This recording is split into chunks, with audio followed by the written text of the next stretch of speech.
When the original Star Wars came out, my mother took me to see it. When The Force Awakens came out, I took her. We felt much like we had when we saw the first movie a long time ago. The characters were enjoyable, the worlds were creative, and the visuals were exciting. We were most excited that this series of stories could now be made with a singular vision in mind, but without Lucas's desire to make things too much like the cheesy serials of his childhood. However, as time passed, I started to realize an uncomfortable truth. J.J. Abrams was exhibiting a problem with my generation. The same problem Lucas had. An over-reliance on the things we enjoyed when we were kids. And as such, it would have us doing little but repeating the past.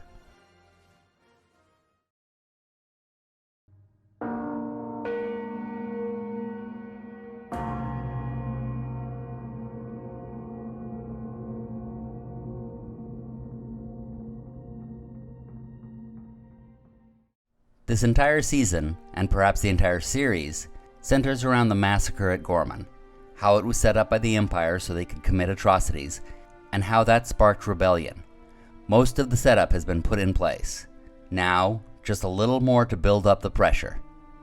Early in the episode, we see the barricades have been put into place to stop locals from going into their beloved public space near the monument. Here, the Imperials now have multiple propagandists telling a skewed side of the story in the most dramatic voices they can, as if the tragedies they're exaggerating, or lying about, are happening at the moment. It's how propaganda has always worked, and works today. The firebombing last night at the naval terminal in Palmo. Local leaders are urging calm. Millions of third world immigrants invaded this country. Antifa is gearing up for a massive protest tonight. Many people, even some Gormans, have already been asking how long the Empire's patience can be tested. These are organized chaos agents. There are agitators that are paid. This response is necessary to address the lawlessness that has been allowed to fester. This not only serves to convince the weak-minded, but also causes those who are impatient to take brash action, which only feeds that narrative. In this case, the Gormans, who can only see their own troubles and are reacting emotionally rather than going after the big picture. The show lets us see the setup from several points of view within the Empire. This doesn't just tell us what's happening, it also shows that everyone is keeping secrets from one another, and the further down the chain of command you are, the more you are being lied to. This, again, is taken from real life, where authoritarian regimes split groups into what they are allowed to know and what they are supposed to believe. Most chains of command tell their subordinates less and less as it goes downward, but dictatorships make a point of lying to those they don't want to have the truth and cordoning everyone into controllable boxes. It's also what often causes their downfalls, including the one depicted in this series. By the way, while we're on the subject of authoritarian regimes, one thing I'd like to point out are the Imperial transports and how they've designed them so perfectly to resemble German half-tracks from World War II. And while I'm on the subject of vehicles, I want to point out something very subtle in this series they do, which expands the universe. There are occasional things in the background which imply aspects of cultures and people beyond the edges of the frame. These X-Wings are examples. Notice that they have the yellow stripes. In Rogue One, we have the blue-striped X-Wings and they're destroyed. The red-striped X-Wings survive into the original series. That's Blue Group and Red Group. But this is a galactic rebellion. There would be other groups. Having this X-Wing in the back with a different color on it reminds us of that fact, and makes us wonder where they might have gone off to. In another part of the first episode of this arc, Cassian and Bix come upon a Force healer. There was some division regarding the use of the Force in this way, but I come out on the side of liking it. I like the idea of the Force being used in different ways other than that of the Jedi. In this universe, the Force exists as a part of nature, like gravity. The Jedi are simply an order of knights who learn to use it in a specific way, but there should naturally be others who learn to use it in other ways. It was one of the most interesting additions to Rogue One, having one character who uses it in a way that's an offshoot of the Jedi, but not exactly the same way. I'm one with the Force and the Force is with me. Come back! What was also interesting about that character, which is interesting here, is the way sort of cultish religions have sprouted up around it. If there was a magical power like the Force in real life, there would absolutely be organized movements which follow it. And yeah, I see no reason why healing would not be a power someone might learn, even if the Jedi didn't. It gets even more interesting in the way Tony Gilroy had intended this scene. He saw the healer as someone like Whoopi Goldberg's character in Ghost. Someone who has been saying she has these powers, but really doesn't. She probably did years ago, but she's lost connection with it. However, when these powers suddenly kick back in, and she really detects someone with a strong aura of the Force, she's taken aback. Unfortunately, this part of it doesn't come across very well on the show. I can sort of see it in the performance, but it's so subtle that it doesn't really get this idea across. I also really don't like the idea of Cassian being somehow chosen by the Force. It's one of the weakest parts of the series. When Anakin was found to be the chosen one, I slapped my forehead with annoyance. That is a trope which takes the agency away from major characters. I even have a problem with it in the original series. I'll step in that flame more later, but for now, suffice to say, up to this point, Cassian has been someone who chose to take this journey, and to stand up for what is right. Making him chosen by the Force takes those heroic choices away from him. That being said, I suppose I can see it as something she merely detects from Andor's future. The same way Chirrut sees a dark energy around him when he's about to kill in Rogue One. The Force moves darkly near a creature that's about to kill. As we cut between the Rebels and the Imperials, notice the differences in blocking and framing. The Rebels are staged in more natural ways, with the camera placed like a participant. The Imperials are more rigidly placed, framed carefully among straight vertical and horizontal lines. Meanwhile, the writing on both sides encapsulates perfect dialogue. Characters have a point within the story and theme, but is covered over with a layer of misdirection, the way we all speak. Take this scene with Vel, for example. What they're saying versus the emotions and ideas they're expressing. I'm doing intakes. Scaring the new recruits. No more smuggling. I needed a break. It's good to hear you say that. I was getting reckless. When Cassian arrives at the hotel again, he comes upon the same porter he had met when he came the first time. Notice how he hesitates a moment here. Cassian had been pretending to be a different person then, so the porter might see through him. But he's already there, so he has to push through and hope the young man sees too many people to notice or care. He uses the technique he said at the beginning. You just walk in like you belong. The porter doesn't seem to notice at first, but he gives him the same room, then warns Cassian that the other porter will report his arrival. Cassian keeps up the mask, so finally, as a way of telling Cassian that he recognizes him, the porter says, "You'll have to carry your own bag this time. Another way." This is the perfect point to talk about this small character's arc. When we first see him, he's clearly keeping something hidden, something close to the chest. Cassian has to pull the truth out of him. When he does, we learn that he has every reason to be angry with the Empire. But even though he hates the Empire, he still doesn't join the underground movement. One might argue that he doesn't know about it, but he's clearly observant. And they're recruiting people right outside his work's front door, right where he's facing all day. He knows, and he chooses not to join. That's because he's shrewd. He plays the long game. He thinks like Cassian, and that's why he recognizes him for who he is. When Cassian returns, the porter drops these hints to tell him he knows who he is, and he gives him the room with a view of the courtyard to help him out. When Cassian gets ready to leave, the porter has covered for him. Didn't look you in. He then gives a line I didn't like at first. Rebellions are built on hope. It felt awkward to me, clearly designed to be a callback to Rogue One. It turns out that Tony Gilroy's son suggested this line as the origin of it. That makes my eyes roll. Look, not everything has to have an origin story. Sometimes something is just said, and that's its origin. However, in looking back at this character's arc, the porter meets Cassian, opens up to him, covers for him, then Cassian acknowledges him by saying he hopes things will work out for him. The guy at last opens up that what they're doing is a rebellion. That's the completion of an arc. So, okay, fine. Y'all can have this one. You won me over, Andor! By the way, notice that we first hear the music of the Gorman National Anthem when the porter tells Cassian about the last Gorman massacre. My wife thinks it's insane we stay here. Do let me know if there's anything else you might need. Now, to carry on with this porter, he's got an exciting story ahead, and... never mind. Let's talk about the music at the beginning and end of the episode. They are alternative versions of the Gorman National Anthem, sung in mournful, beautiful ways, the way you'd expect at a memorial service. It's hard to hear them without getting goosebumps and tears forming in the eyes. Even a fictional culture can affect you when done right. It's this same song that one Gorman begins singing when he sees the writing on the wall. Like the porter, he has had an interesting arc partly behind the scenes as well. We first saw him defying the authority of the Gorman Underground meetings, Then, because he wasn't let in on the plans of the Gorman front, he accidentally wrecks their plot, and is part of the reason Cinta gets killed. He becomes part of their movement, joining in on their secret meetings, and he marches with them into the town square. There, he at last sees the situation. His colleagues are passing out weapons, but the Imperials have them surrounded. There is no getting out, so he does the one thing he can. He sings in defiance. It's a bit like the band continuing to play on the Titanic.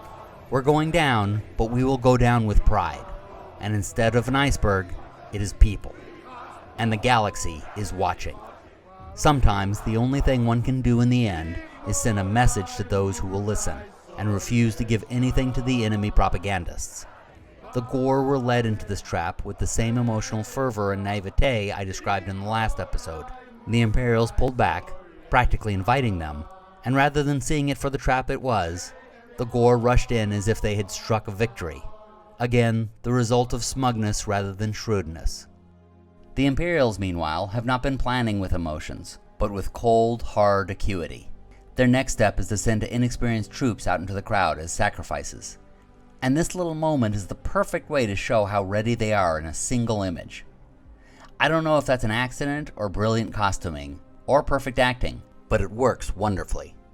Cyril confronting Dedra, meanwhile, is the climax of their relationship, and while it's about something very extreme, the basic elements of a relationship story are here.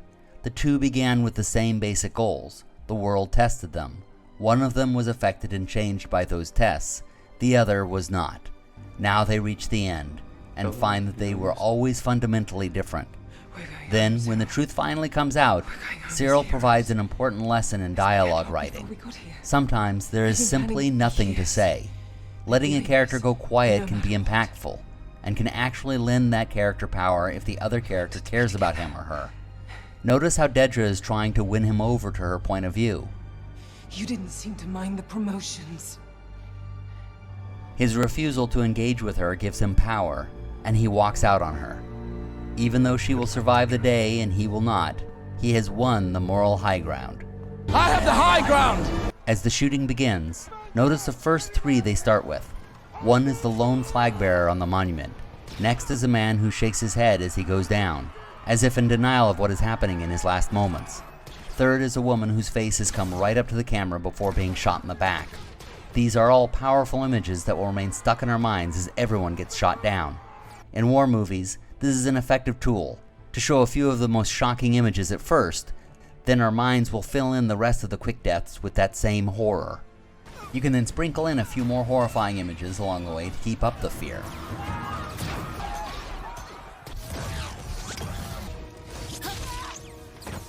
It felt like we were not just watching something, but we were witnessing something. Then cut to the commander watching, and the flames reflecting in the windows add to the intensity, as well as an allegory they have been using throughout the series, the flames of oppression and rebellion. And at long last, Cyril finds Andor, and the fight between them is finally on. Now, I heard a criticism that Cyril would not care about this at this time, but I have a two-word response to that. Outside agitator. I was here to trap outside agitators. Cyril believed all along that outside agitators were to blame, and Cassian is the ultimate example of that. He hunted this man for so long, believing he was the cause of so many problems. It would be no wonder that he would believe that Andor is somehow responsible for what's happening, or he's going to blame him for it in any case. But ultimately, Cassian says the most important line between them. Who are you? There are so many levels one can see in this, but the top one has to be the disheartening fact that Andor has been everything to Cyril, and he doesn't even know who Cyril is.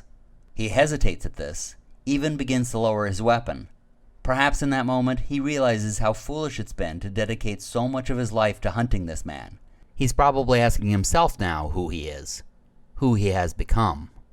I think a lot of us thought that he would switch to the rebellion, but no, that's just it. His life remains meaningless, and he dies on the floor. Cut to Dedra looking for him in vain, and as she realizes he's dead, she's broken apart, and has the opportunity to change, but still does not. Notice the music here too. It is the same music which plays later when Bix leaves Cassian, tying the relationships together, though the circumstances are literally worlds apart.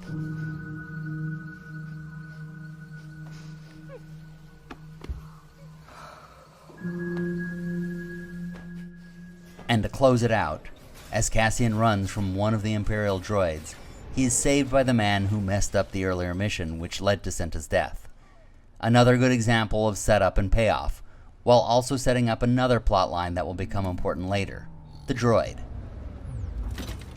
And finally, the sound of an anguished voice on a radio calling for help from anyone who can hear them, the tear falling from Cassian's eye as he drives away, and the ending shot of the completed Imperial Tower looming over everything. This is murder! The Empire built this fire. They made this fire and led us to the slaughter. Now they expect us to die without knowing why.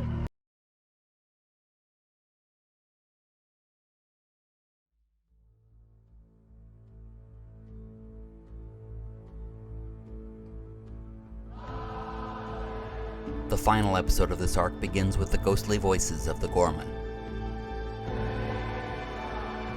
as if calling out one last time for anyone to hear their suffering.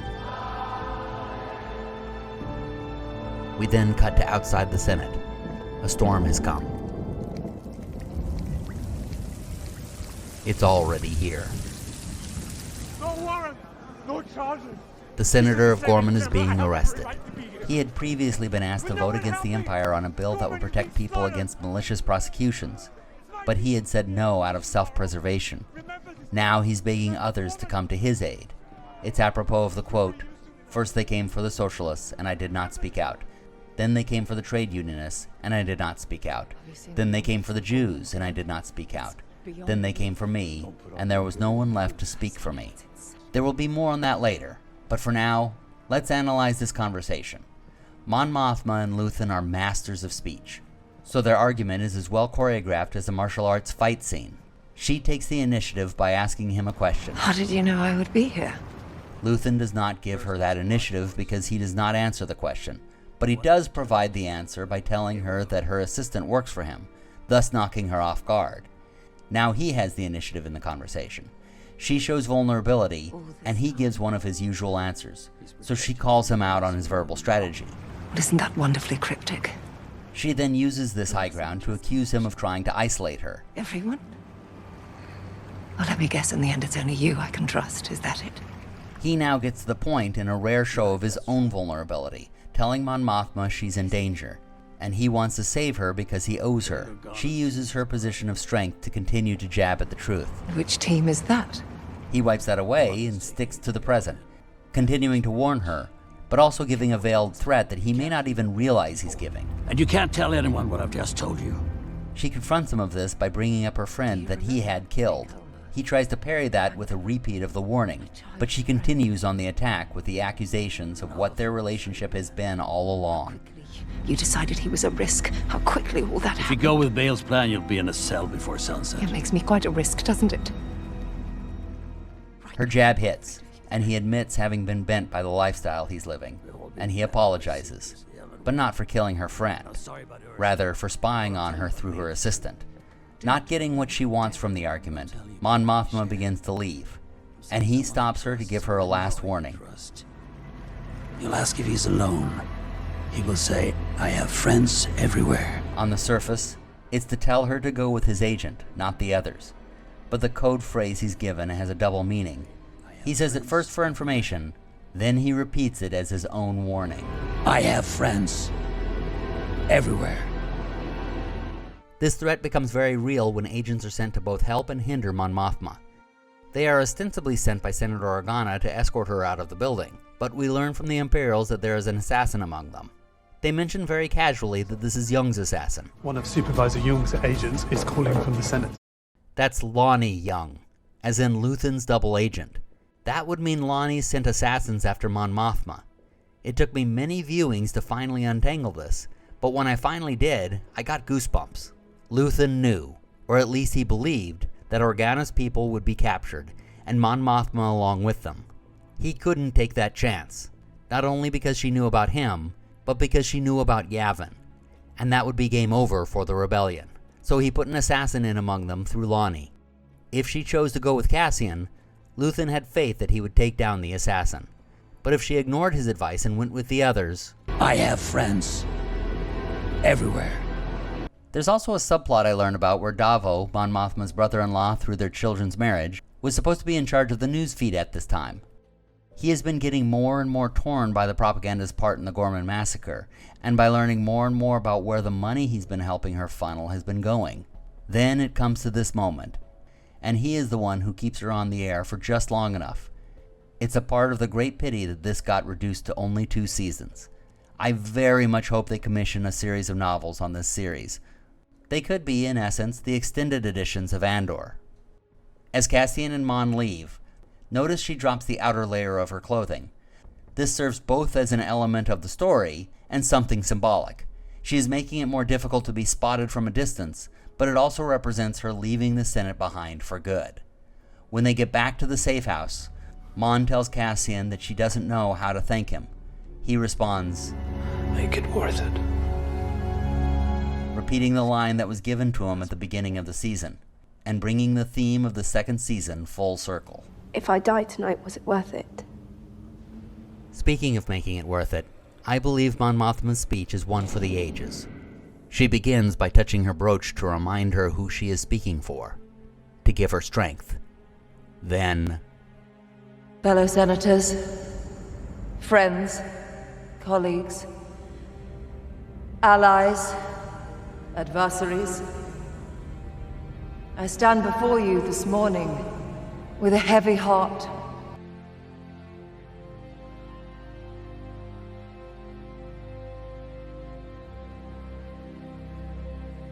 This chamber is a cauldron of opinions. And we've certainly all had our patience and tempers tested in pursuit of our ideals.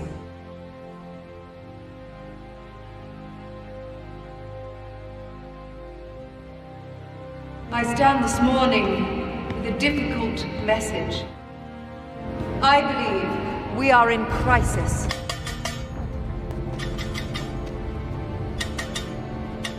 Will no one help me? The distance between what is said, local insurgents spread rumors, and what is known to be true has become an abyss.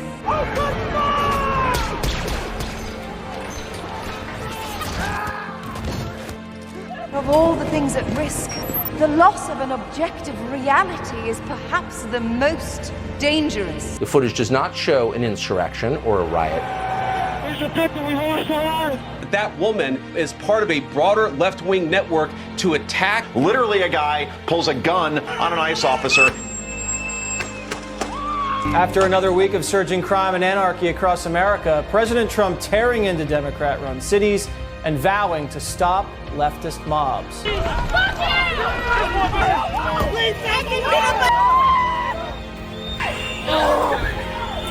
a United States citizen! The death of truth is the ultimate victory of evil.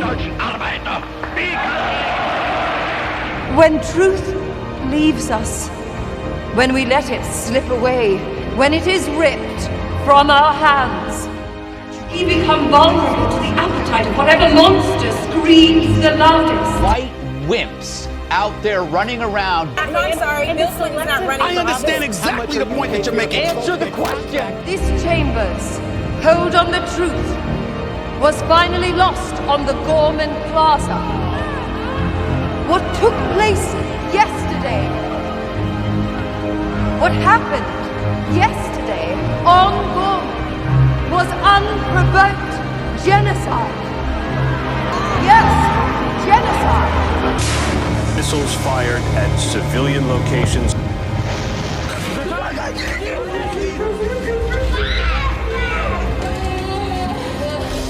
And that truth has been exiled from this chamber. You don't have the cards right now. President Trump rolled out the red carpet for President Putin. And the monster screaming the loudest.